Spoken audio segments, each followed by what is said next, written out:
I wanted to open it up to any of you to see if you have any, it might have any specific questions. They can be as technical as you wish. So I'm going to open it up here. Are you raising your hands? Yes, sir. Yeah, on the topic of diversity, within the panel discussion, is there anything that happens during that process that addresses sort of reaching all demographics or ensuring that there's, I don't know, different communities being addressed or funded through the NEA? Speak to me a little more about what you're thinking. Sure. Is there any moment during the panel discussion that this may, I'll just say it in potentially scandalous way, like we have maybe too many white projects, there's not or there's maybe not enough projects from the Asian American community, anything like that? You mean as far as the general pool?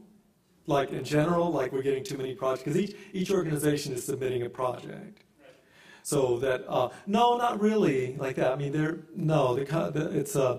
it usually doesn't come up unless the organization brings it up. That's what's so frustrating about the whole thing. It's like, there are some programs that we do have at the NEA that are specifically focused on new communities, etc. Yeah, they do, but oftentimes it's not required in artist communities. People like it a lot, absolutely, but it's just thrown in and then the discussion starts. That's how the discussion usually happens. But it's not looking at the whole pool. There's sometimes general discussions like for the field, like God, I hope we can all work together to get more voices in here, more of a mix. But it kind of depends on where you are and the communities that you're involved in. So it's a little more nuanced than that.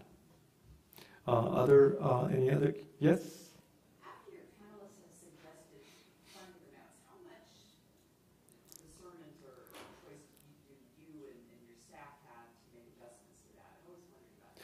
Oh, no, that's a great question. No, as a matter of fact, the panels don't make recommendations on the dollar amount.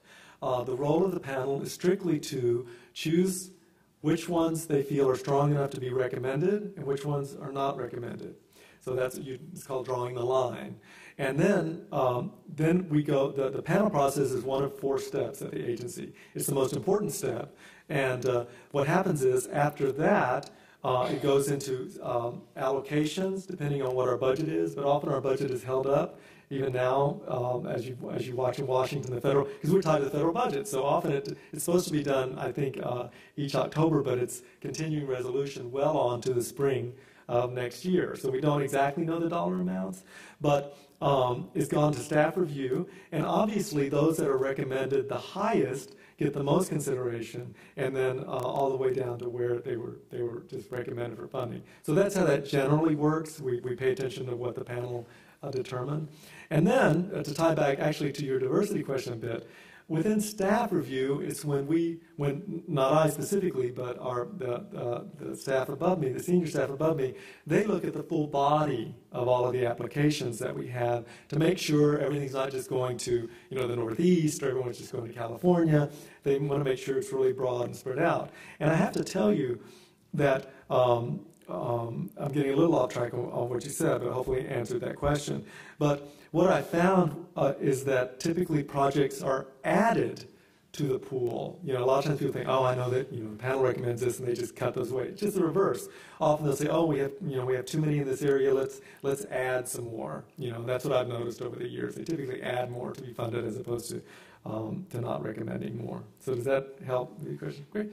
I believe you had a question that I'll get to you. Yes.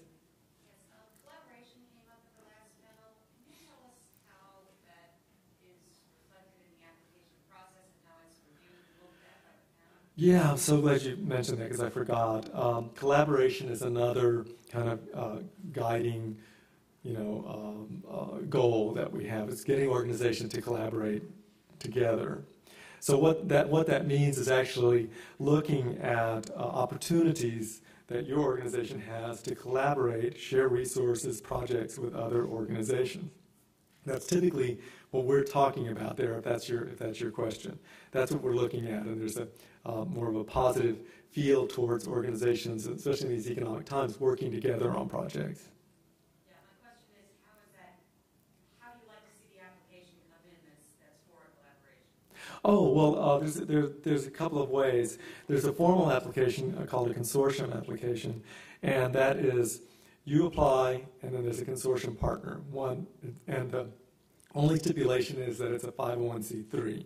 And that's just how it works at the agency. I think it's actually easier than many other foundations because it's not a shared budget. It's just your own budget. You just have to have one page that confirms you have a partner, a consortium partner.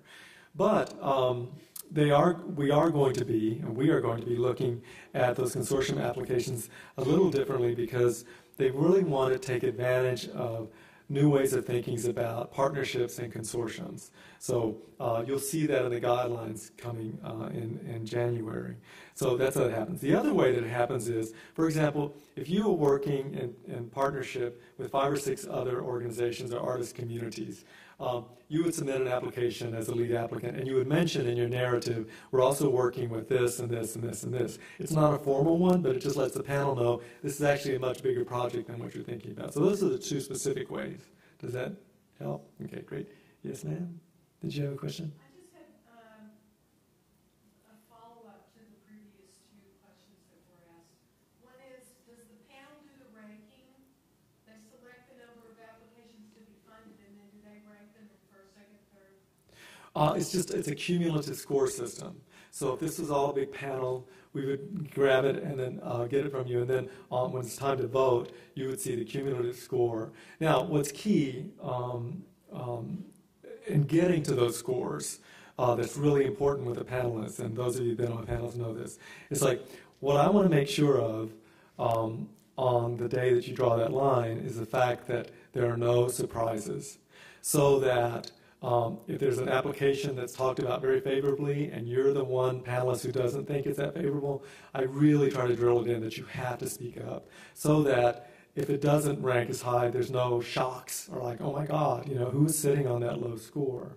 So that's what's really key, but that's done on the final day's cumulative score. And goes from there. And then could you elaborate a little more on the issue of diversity in the applications? You said not to address it, but at the same time, you need to know that it's going to be a diverse audience, or is it going to be diverse topics? Sure. No, I don't mind being clear on that. It's actually two different issues. One is there's a general feeling with changing populations and where about the issue of diversity is good. You want to diversify, whether it's male, female, whether it's new communities, whether it's communities that you haven't been working with, to really diversify the type of work you're doing. So that's one discussion. The second concerns the idea that if you, as an applicant, said we're going to have five residencies next year. And that's what it's for, and this is really clear, and we're a visual arts organization, and it's going to be these wonderful visual artists, and you give us great work samples, and we're really happy, and you're very, very clear about that. And then all of a sudden, you add a line, it's like, oh yes, and we want this to be the most diverse program in our history. And then that's left like that. There's no discussion of how you're doing it, who you're doing it. That sounds like a shocking example, but that has actually happened, and you're like, what? Because they're on a really good track. You don't have to. So that's what I'm saying. Be very careful. I think it comes from people thinking they'll get higher scores if they do that, and just the reverse is true.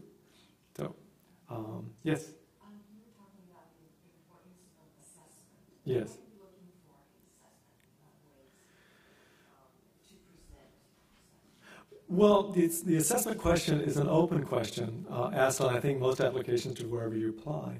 And, it's asking, how are you going to assess this? I think that the best assessments plans are bullet points. I mean, I've seen that. It's like, we are going to do this, we're going to do this, we're going to do this, we're going to have a post-interview, we're going to have a pre-interview with the artist, we're going to have a mid, while they're in residency, we're going to have a post-interview. We're going to talk to the community that they participate with. And it's just this one, this one, this one. What doesn't work is like, well, we're generally, we ask the artists if they're happy, and if they say they're happy, then we're happy, and then next year we may talk to them again. I'm joking, but sometimes it's very kind of loosey-goosey.